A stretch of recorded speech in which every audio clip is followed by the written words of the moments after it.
هیڅ چا اختلاف پدې کې نشته. دا یو کتاب زما سره په لاس کې دی، د دې نوم دی کلیات امدادیه، او دا لیکلی چا دی؟ حاجي امداد الله مهاجر مکی رحمه الله. دا استاد او پیر د چا دی؟ دا د قاسم نانوتو، دا د حکیم الامت اشرف علي تانوي، دا داغه د پیر او د استاد او د مرشد کتاب دی. دا د رشید احمد گنگوهی د مرشد، دا داغه د استاد کتاب دی. ټول به اتفاق ټول ویني کلیات امدادیه نوم دی، او دارالاشاعات دا کمپنی ده. د دې په 80 صفحه باندې 80 نمبر صفحه ځان سره یاد ساتئ. او دا مکتبه هم درته ویو، دا کتابونه مې دې دپاره راوړي چې زمونږ یقین راشي. مونږ اهل سنت والجماعت خو هسې یقین دی، خو صرف د دې دپاره چې زمونږ تسلي وشي، د دې دپاره چې بعضې خلک داسې چې هغوی په زړه کې لږ شکوک او شبهات دي، نو توجه باندې کېږي چې ستاسو هغه شکوک او شبهات ختم شي. دا 80 نمبر صفحه ده. په دې کې دا ټول د مولود شریف باس،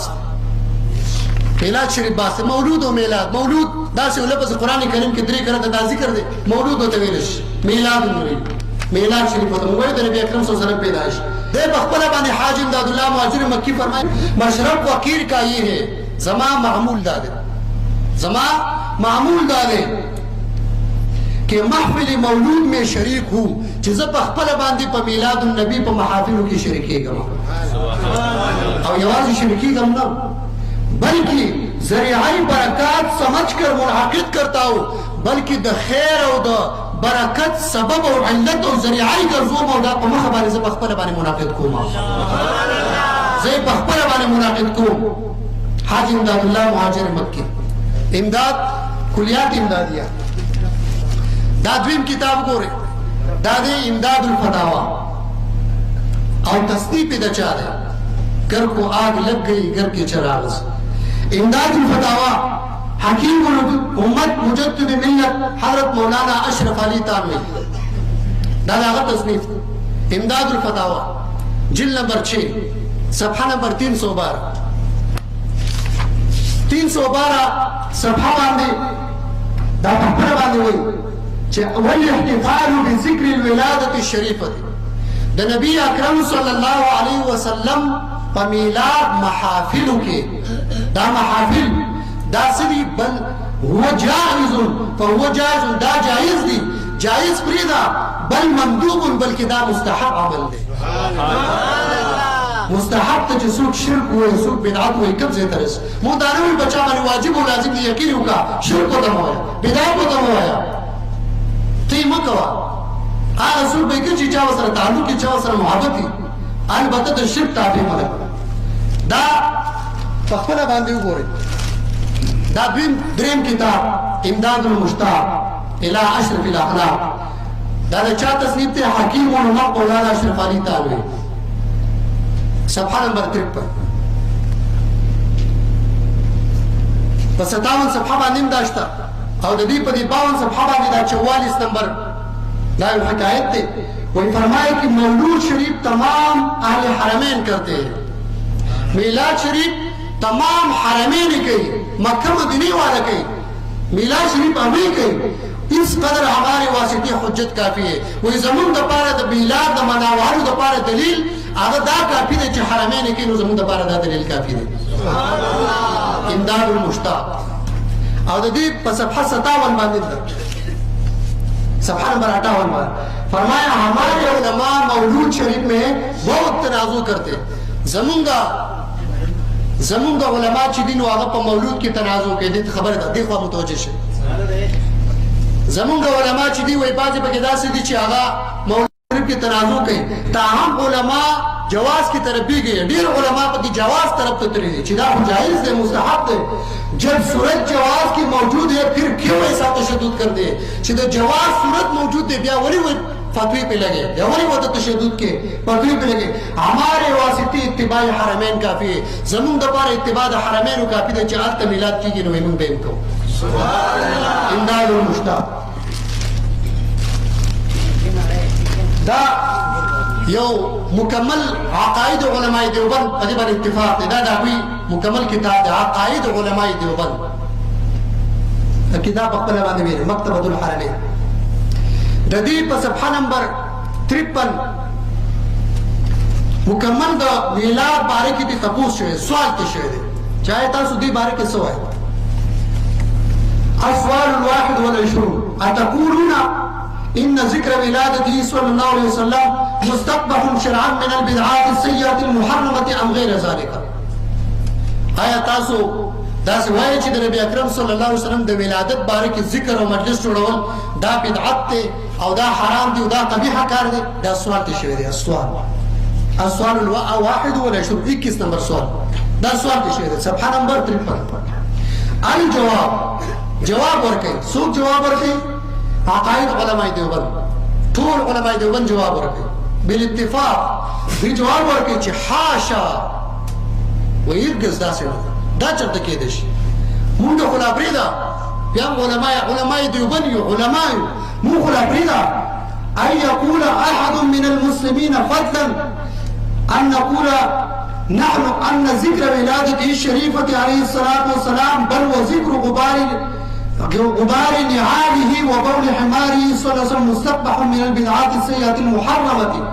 ومونږ علماء خو پرېږده یو عام مسلمان انسان مسلمان نشي کېدی چې د نبی اکرم صلی الله علیه وسلم ذات اقدس خو پرېږده خو د نبی اکرم صلی الله علیه وسلم د پڼې مبارک یا د ګرد او غبار د هغې په باره کې یو مجلس جوړ کړي او خلکو ته د هغې فضایل بیانوي چې هغې ته څوک بدعات او هغې ته څوک شرک او بدعت وایي نو دې مسلمان نشي کېدی نو موږ خو راغلي د نبی اکرم صلی الله علیه وسلم د سورلۍ د هغې د بولو تذکره کول د هغې دپاره مجلس جوړ شي نو وایي هغې ته ناروا مه وایي نو دې مجلس ته به څنګه ناروا وایي وایي حاشا وایي دا هسې په مونږ باندې خلک تهمت لګوي وایي دا چېرته کېدی نه شي دا بل کتاب دی الدر السمین او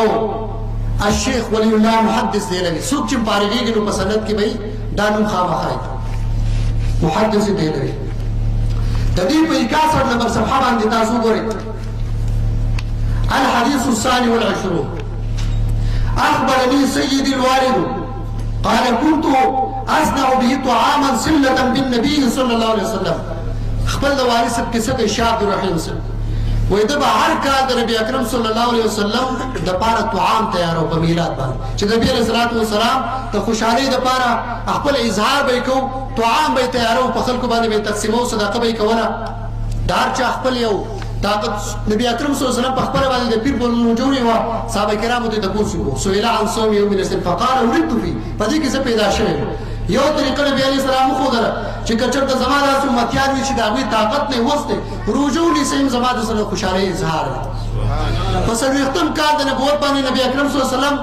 حق النبي صلی الله علیه وسلم نبی اکرم صلی الله علیه وسلم عقیقه وکړه مریجي وکړه عقیقه او خلک په اوله کې 2 ورځو کې کوي هغه عبدالمطلب صاحب کړي مو وه بیا هم نبي علیه السلام وکړه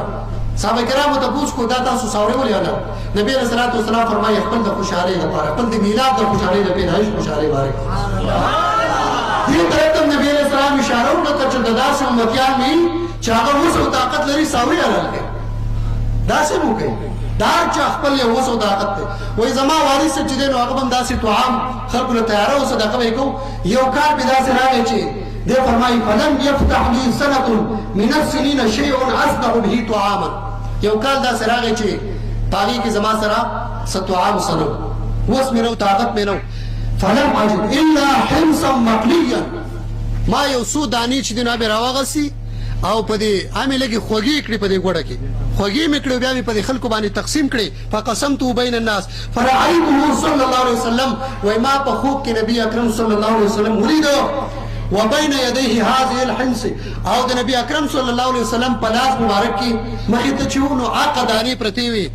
او په دغه ټیم کې نبی اکرم صلی الله علیه وسلم متبهجا او بشاشا په داسې حال کې د بسط په لحاظ کې بشاش حشاشو نبی اکرم صلی الله علیه وسلم هغه دانې یو لاس ته بل ته اړولې د دې لپاره چې زما یو محبوب زما یو عاشق زما په میلاد باندې خوشحالي کړې ده نو دا اخلاص ماته منظور دی شاه ولی الله محدث دهلوی دا بل کتاب زما سره موجود دی شمائم امدادیه قطب حضرت مولانا شاہ حاجی امداد اللہ مہاجر مکی تدین صفحہ نمبر 50 صفحہ 50 کے وہی ہمارے علماء فرمایا ہمارے علماء مولود شریف میں بہت تنازع کرتے ہیں بعض پکې داسې وایي کم فهمه شته چې هغه په میلاد کې هم تنازع کوي لکه دا وایي د تنازع بحث نه دی په دې کې هم وایي بعضې تنازع کوي تاہم علماء جواز کی طرف بھی گئی بعض علماء زیاد پکې جواز طرف تم جب صورت جواز کی موجود ہے پھر کیوں ایسا تشدد کرتے ہیں اور ہمارے واسطی اتباع حرمین کافی ہے زمون د پاره د میلاد مناور نور دلایل پرېدا حرمین کې وي زمون د پاره هغه دلیل کافی دی حرمین کې هغه مونږ د پاره کافی دی دا شمائم عنبریہ فی مولد خیر البریہ محمد صدیق حسن بوپاری غیر مقلد آغا بدی 12 صفحہ باندې یو خبر ذکر کړي خبر دا ذکر کړي دا وی هغه انسان چې هغه د نبی اکرم صلی الله علیه وسلم د میلاد